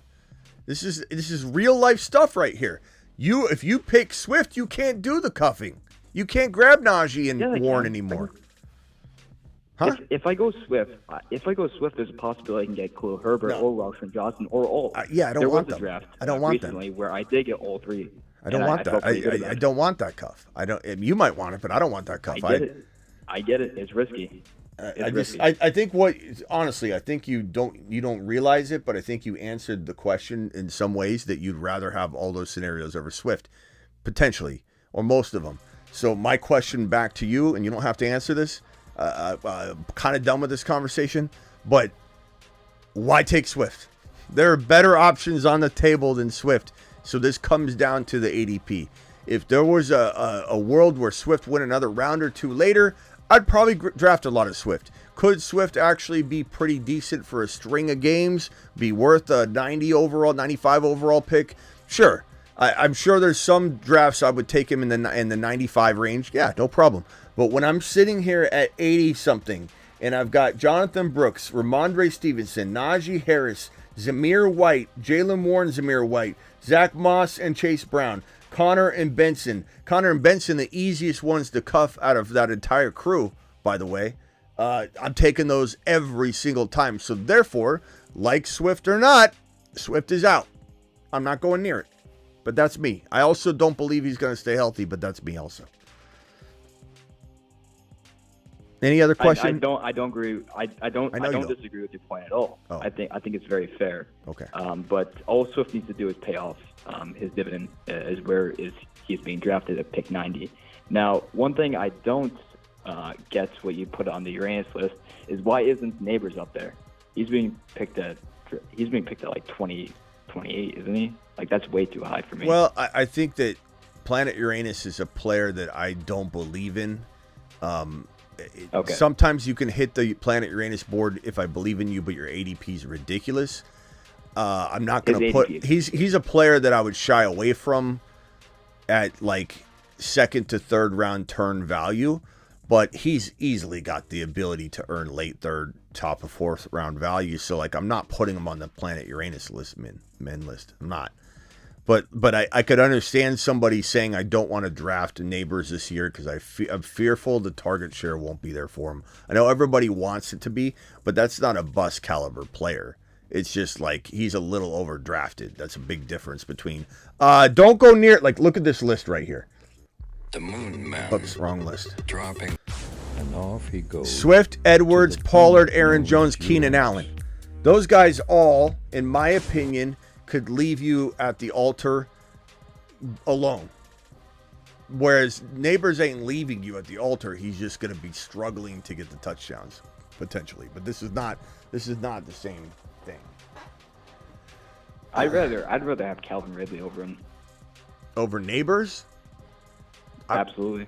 I think he can get there off value alone. I remember we're drafting off of potential with the reception. I think you're think you could have a conversation with me that you'd rather have Ridley in a running back where Neighbors is going, and Neighbors versus Neighbors in the running back later. But to actually want Ridley over Neighbors, I don't know that I could go there. You're not crazy for it, but I like Ridley a lot though. I'm starting to grow on me again. I'm starting to get more and more excited about Ridley in hopes that he can do what we wanted him to do last year. You know, I've even done a little bit of a deep dive since our last conversation on Ridley, and the numbers were pretty good. Like he again, you almost have to remind yourself. And there was times during the season where he would literally have nothing, but we go onto the live stream and I'd be like trying to defend him, and I'd be in just absolutely be like, sorry guys about Ridley, and he didn't do anything this year, but he almost had 100 yards and 2 touchdowns, so I went back and looked at a lot of it, and this guy. He missed so many chances that weren't all his fault. Some of them were, but not a lot of them. Not all of them, at least. Not even half of them were his fault. Some of them were actually good throws that T-Law tried to put in a place where only he could catch it, and it just didn't work out. Some of them were throws that were just, impossible throws. T-Law did his best. He didn't put it where no one can get it, but he couldn't get it there in time. The play was collapsing. And then other ones, the defender tipped it, and it was like gonna be an amazing catch and throw. And then other times, very rarely, it would be Ridley's fault. But like Ridley had so many opportunities that were just like he would have been absolute marvel like we predicted him to be. So I'm excited about him. The only problem is he's in a crowded room with Hopkins, with a quarterback that I feel has upside, but we're not sure what he can truly do. But you're saying you'd rather have Ridley. I can't get there, but I could get there. You're gonna be saying the same exact thing about Neighbors a bit. Well, I mean I'm already saying it though, so I know that. Yeah.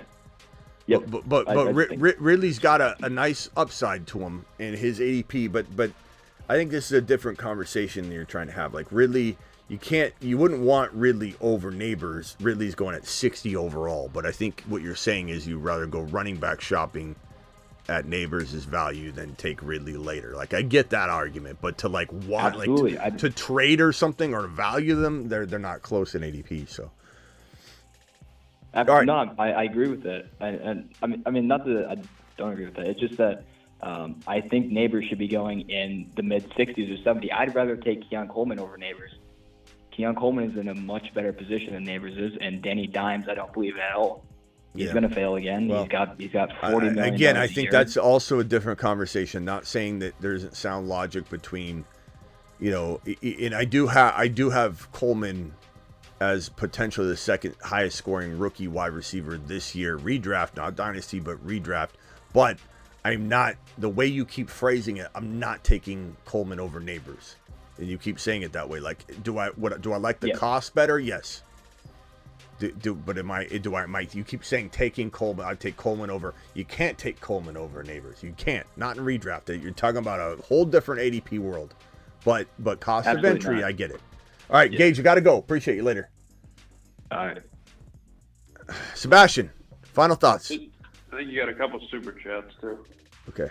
Go ahead, Sebastian. Final thoughts. Gibbs finishes as a top 3 overall player. Easily could. Gibbs could. There's no reason Gibbs can't be the running back 1 overall. There's no reason Bijan can't. There's no reason Breece Hall can't. There's no reason Kyron can't. This is the deepest top 5 running back crew we've ever seen, ever. No reason Christian McCaffrey can't. Well, injury could be that, but injury could hit any of those guys. But this is like the deepest top 5 crew. Like that's why I don't mind having taking a running back in the first round, because if we've got MHJ as the 9th drafted wide receiver in best ball, then that means that you're getting guaranteed one of those potential number 1 overall running backs anywhere in round 1. Does he mean running backs or overall players? Because he said overall players. I'm talking about overall wide receivers and running backs. Yeah, he definitely could be. He definitely could be. Okay, but not quarterbacks, though. Just okay, right? Or Yeah, non-QBs. No, I probably should have clarified that. Yeah, okay. yeah, because just making sure, because some people go crazy with yeah predictions sometimes. Yeah, some like Jordan Love could outscore him. Yeah, it depends on your quarterback scoring. But yeah, no, non-quarterbacks, running back, wide receivers, tight ends, like he could easily be number one. I mean, Christian McCaffrey was number one last year, and he had what was it? How many touchdowns? He had 21. Was it?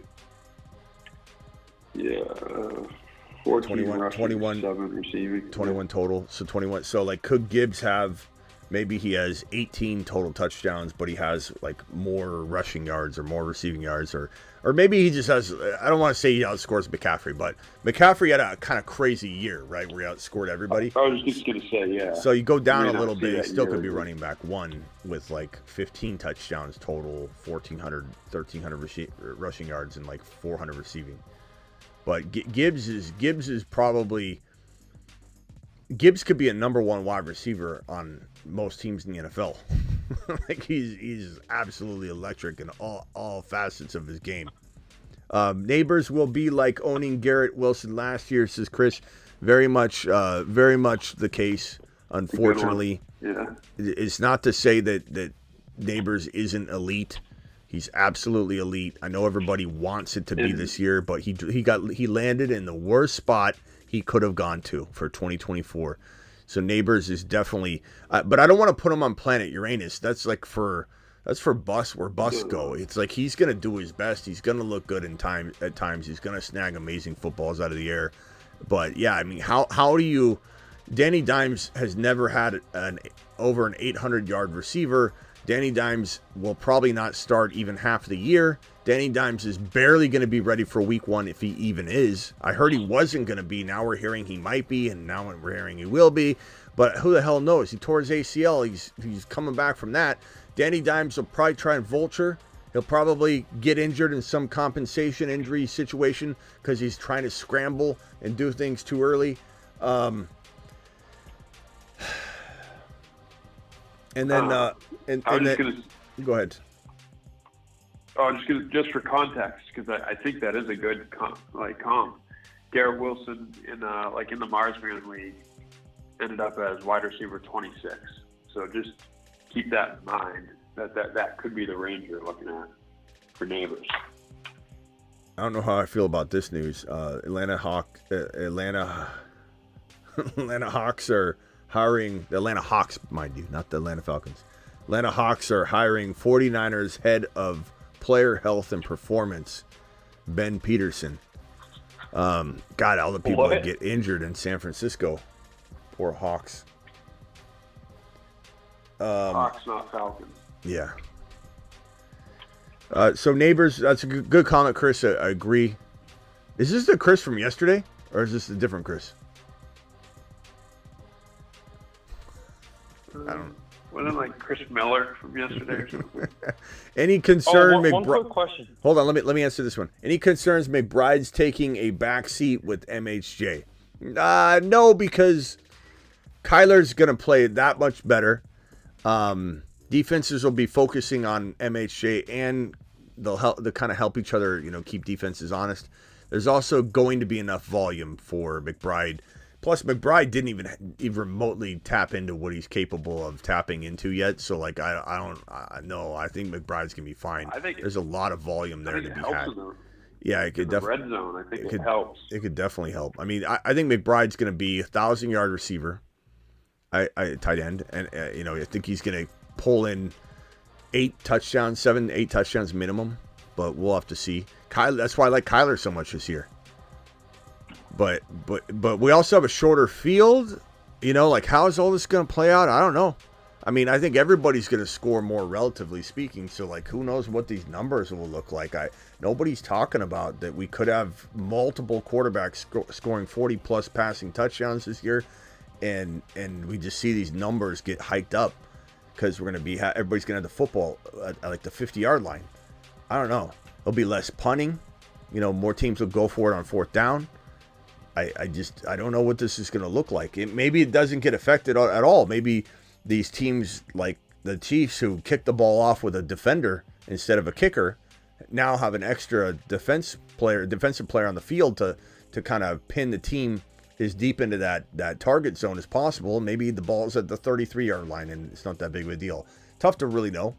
But I do feel like guys like McBride and Marvin Harrison Jr., who are going to be very good in that space, will have more touchdowns than players that, like think about JJ, for example. If you've got a shorter field and less opportunity for touchdowns, does the new kickoff rules help a guy like JJ?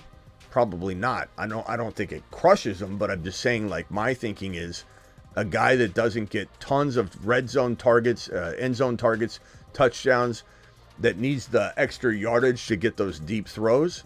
I don't know how it's going to affect players like JJ or players like other quarterbacks that don't, or other running backs or receivers that don't score a lot of touchdowns. I don't know. I'm not sure. Go ahead, Sebastian, with your question. Oh, I was going to ask, this last year that just passed, was this CMC's highest fantasy career year over his entire career? I imagine there may have been a year that rivaled it, but I'm pretty positive it was. I mean, 21 touchdowns is crazy. Any concern McBride's taking a backseat? Already answered that one. Terry Roberts with the super chat. Terry, in the building. Thoughts on Hollywood without Rice? I mean, Rice is there right now. So if Rice does get suspended, I mean, this could be a suspension-y season 2025. We don't really know. But I would say no matter what, I kind of feel like Hollywood's going to pass Rashee Rice up. I think even if, let's say, Rice is there for week 1, there could be a scenario where I think Rice could outperform everybody. I'm not saying it's impossible, but Hollywood is developing a tremendous rapport with Mahomes. Mahomes is the kind of guy that even when Casey's one of the toughest playbooks in the league to learn. And when Damian Williams was there doing well in the playoff stretch and the Super Bowl, and then they wouldn't use him properly the next year, and then he'd do well in the playoffs again, and they wouldn't use him properly the next year, which is why I think we should have a little bit more hesitation with Pacheco. Just a little bit. I'm not saying to avoid him, but you should be cautious with consuming too much Isaiah Pacheco, because we have still never seen the Chiefs be consistent since the olden days, at least, with their running back situation. It feels like they were with Pacheco, but Pacheco was a moon man last year, and we were one of the highest people you could find, communities you could find on Pacheco. It's because we knew everyone was worried about whether they were going to bank on Pacheco, and they kind of didn't right away, and it slowly unveiled, and people were like, Pacheco's a bust, and he turned out to be really good down the stretch. But that's what they do. They don't do what they do at the end of the year and the beginning of the year. KC's like that now. They're just very unpredictable when you think it should be very, transferable. But I would say this. I would say that because this team, Mahomes, is capable of getting in the huddle, and I'm not saying Hollywood Brown isn't going to pick the offense up. I'm just saying that if anybody thinks, he doesn't know it yet, Mahomes would go in the huddle and go, blue 75, hatchback left, flux capacitor 7, on 2. And then he'd look over at Damian and go, you're going to run a little, 5-yard hook. Because Damian didn't know the offense. And so Damian Williams said he literally through the whole year had to be told where to go on every play. And so Mahomes just does that. Mahomes is so good at figuring out, playing within the confines of this and that. So I have no doubt that no matter what, Hollywood Brown and Mahomes are going to have that rapport. They look great right now. Terry, it's a good question. But if to answer your question, if Rice is out, he for sure is a guy I want a lot of and cuffed to Mahomes. If Rice comes back, it becomes complicated. And you got to make sure you limit your Hollywood shares because he could get hurt or he's disappointed before, so he's not he's not immune to disappointing us. But it's a good question. Final thoughts, Sebastian, before I kick you off. Xavier Worthy too, pretty polarizing. I think he has a pretty high ceiling, and I think he's going to be a really good weekly winners type of guy for sure. But I think Hollywood Brown is going to be the safest one there as far as volume at wide receiver, for sure. Yeah, I don't know how I feel about Worthy. I feel like Worthy is equal. He's equal parts exciting and equal parts Mecole Hardman. You know, like that guy was quick. That guy was gonna replace Tyreek Hill.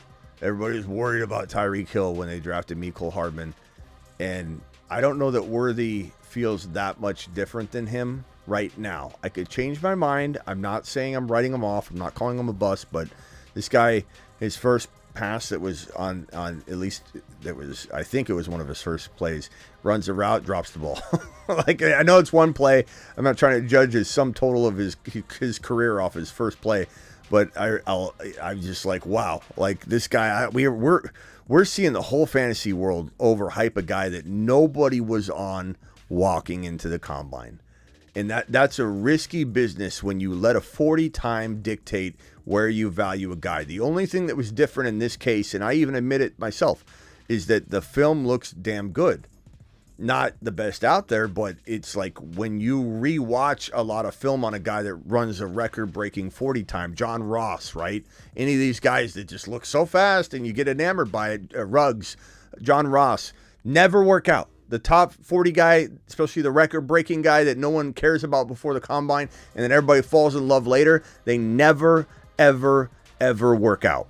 But this was one of those potential, we thought could be, and we still do, outliers, because once you rewatch the film, a majority of good-thinking, logical fantasy football minds would say, maybe we did not look at enough of this guy because he wasn't ranked high, so we all just kind of, in a community fashion, just ignored him, right? Because it wasn't somebody I was constantly reviewing film on or going back to, and I watched him, but the film was okay in my mind when I first watched it, and then knowing how fast he is, am I letting that influence me? The film's okay, but you gotta pause and say to yourself, the entire fantasy community as a whole ignored this guy. Why? Because they didn't feel he had the makings to necessarily be an elite player. He's also very small. And you could say, well, Smitty, he's the same size as Tank Dell, whatever. But Tank Dell, I did think was going to be elite before the combine. Tank Dell was one of my favorite players going into the combine. And so the combine just solidified it for me, or whatever, or the workouts. Everything, you know, like when you look at it from that perspective. So nothing, I got nothing talked into. I got talked into nothing watching Tank Dell later. It was something where you see somebody, especially when he bonded with Stroud, and we're like, oh my God, Stroud's going to get, they're going to take him. Like, there's just an easy to see story unfolding there. With Worthy, it's like, we don't know who he is. We don't know who he is. Breaks the 40 record. I mean, I knew who he was, but I'm saying the general fantasy realm was like, we don't know who he is. We don't know who he is. Breaks the record. Oh, he's good. We got to be careful. Casey always, a quick counter argument. Casey always feels like an exciting place for a new player. Clyde Edwards-Helaire, Mecole Hardman. It always feels like it's the best place to go, but it's where we get disappointed when we envision this monster being born in KC, because it's not the same. Go ahead, counter argument away. They went out there, they saw him, they went after him. First round, Tony obviously didn't work out. Mecole Hardman didn't work out. I'm not saying that this guy is not going to bust. I do still think he is very risky. I do think he has a very high ceiling. But they did go out there, they did get him. They can't rely on Rashee Rice, and Marquise Brown can't be the only wide receiver in that room. I mean, Kelsey can only take him so far as being the prime target. They got to have at least 2 wide receivers out there. Well, I mean, you got to ask yourself, this is what makes me say, why in the hell does anybody like Rashee Rice? I don't even understand how people are high on Rashee Rice at all. He's still going way too high. Like if you put yourself in this mindset, right? If let's say, I mean, you draft Worthy alone, and you're a Rashee Rice owner, and Rashee Rice is a model citizen all off season long. He's a model citizen. You're like, Rashee Rice, he's going to be amazing. And they draft Worthy. You'd be like, oh, shit.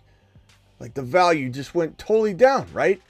And then, all of a sudden, you trade for or bring in Hollywood Brown. And it's like, there's 2 giant, massive obstacles that now are put right in front of Rashee Rice.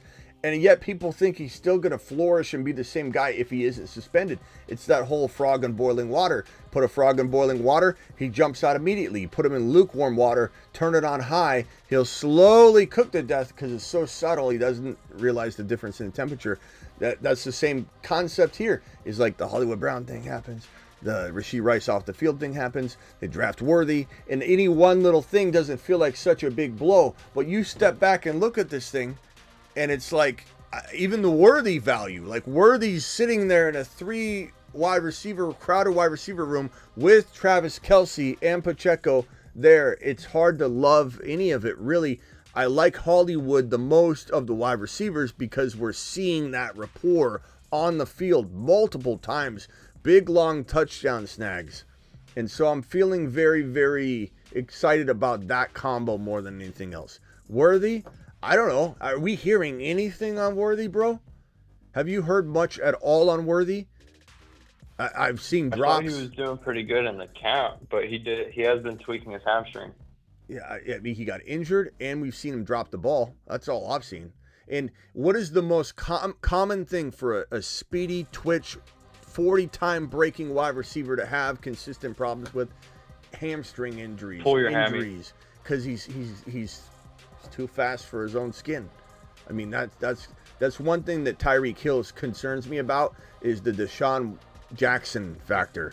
Deshaun Jackson couldn't stay healthy at the end of his career.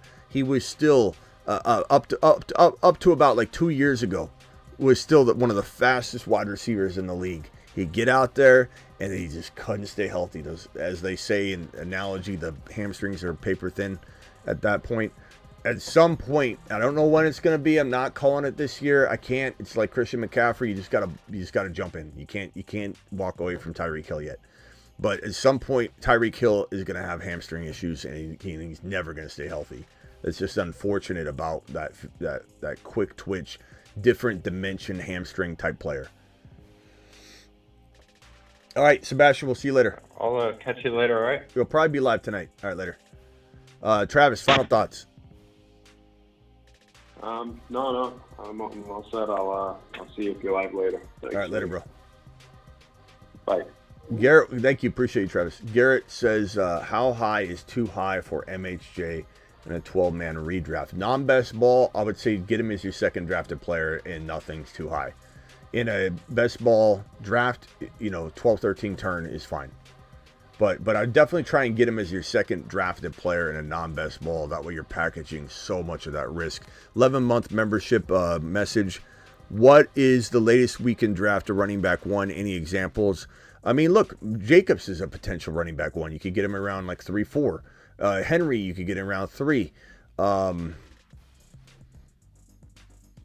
Those are like extreme examples, but they're possible, right? Those are possibilities. I think those come to mind, but not always my style. If I'm going to go very light running back building, I'm going to probably draft like a Gibbs or a Bijan and then ignore the position until I get to the 6th, 7th, 8th rounds and get the Najee and Connor and Benson, Najee and Warren, Zamir White, Jonathan Brooks, all those guys to kind of form a rotation of 3 or 4 guys to be my running back 2 around Bijan.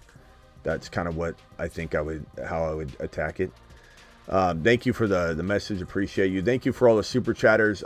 Do we have any gifted memberships here tonight? We'll be back tonight. Super chats. Thank you, J-Max. Thank you, Rick Moore with the $20 hauler. Rick, you're an absolute monster, Rick. Thank you for dropping that. David Klein with the $20 hauler. Rick Moore with an additional $2 super chat. Phil coming in with the 20 wad. Phil, appreciate you. John, appreciate you. Calvin Krim, appreciate your super chat, young man. Squawkability, appreciate you. Did I answer Squawk? Can't pass up Gibbs. Yes, I did. But if Gibbs and Kyron is gone, I'm going MHJ. Yeah, did I get that question right? Kyron doesn't go that high. Squawk, did I answer that right, or is there something I'm not catching there? Because it feels like maybe there is, but any concern with McBride? Thank you for that super chat. Chris dropping 2 straight supers, and then Terry Roberts dropping the final super chat of the night, at least for the moment. Appreciate everybody being here for this Marvin Harrison edition of the show. On that note, let me hit that.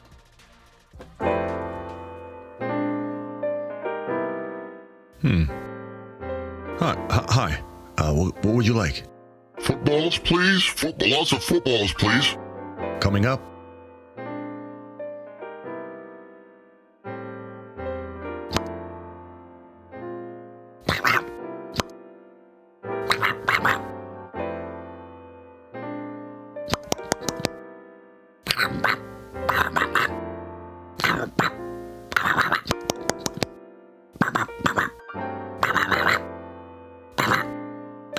He's Marvin, he's 11 feet tall, and he loves to consume the football.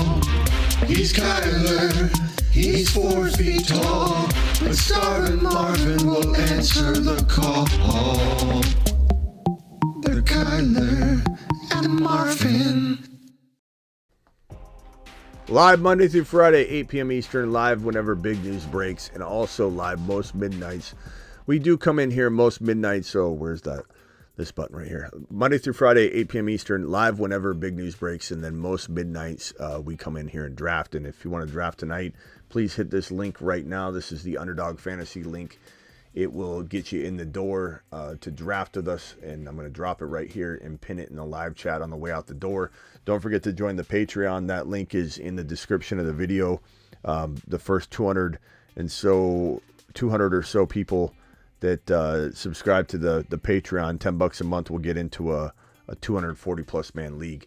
Now, in order to get, so hit the Underdog link first. I've pinned that in the live chat. Smash that link. It enters code Smitty for you. If you want to draft this tonight, you gotta be ready to roll. So download the app. And the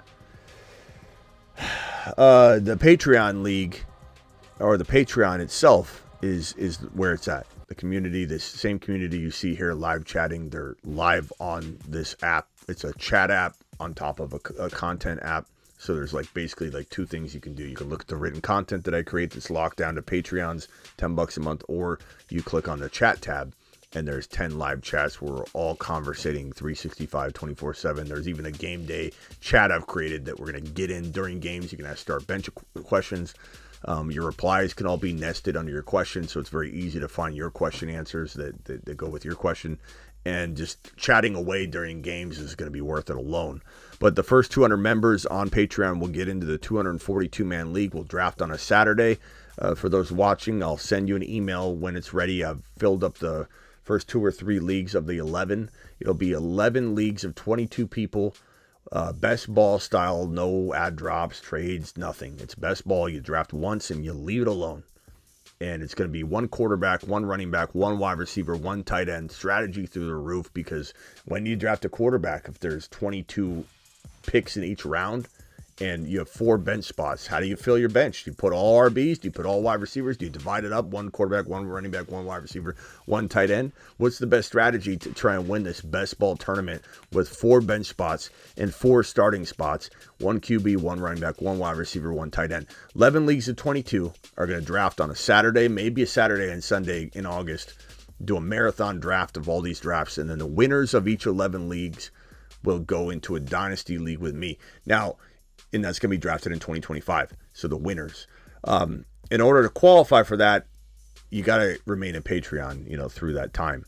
If you cancel your membership, you're not getting kicked out of this league, but you won't qualify for the Dynasty League if you win the league and you're trying to get into that Dynasty League. So there's all the information you need. Go get on over to the Patreon. The link's in the description of the video. Appreciate you all. See you tonight, possibly to draft. I'm not guaranteeing it, but I feel like we probably will be back. See y'all later.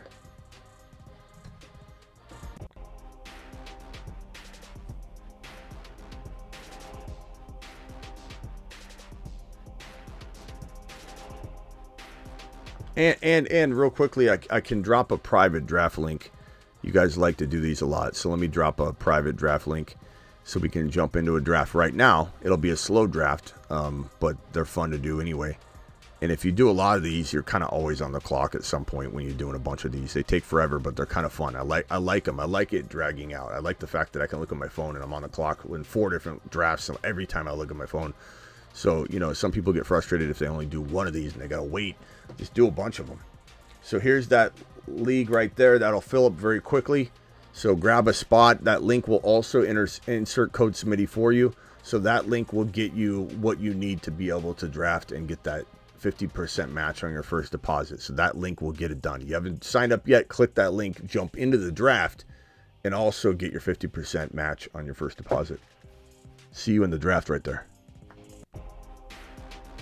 8 more to start in that draft. We filled 4 spots immediately.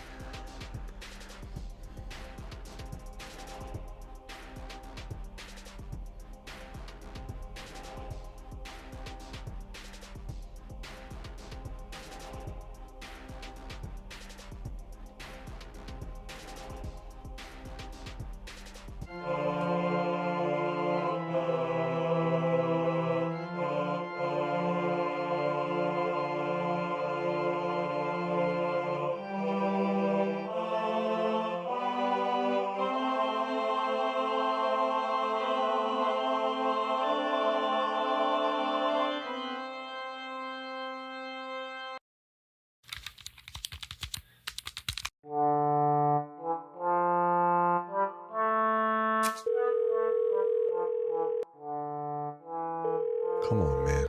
Pick up. Please leave your message after the tone. Hey, man, it's Devontae Adams again. Call me back, bro. In your eyes, the light that hit your eyes,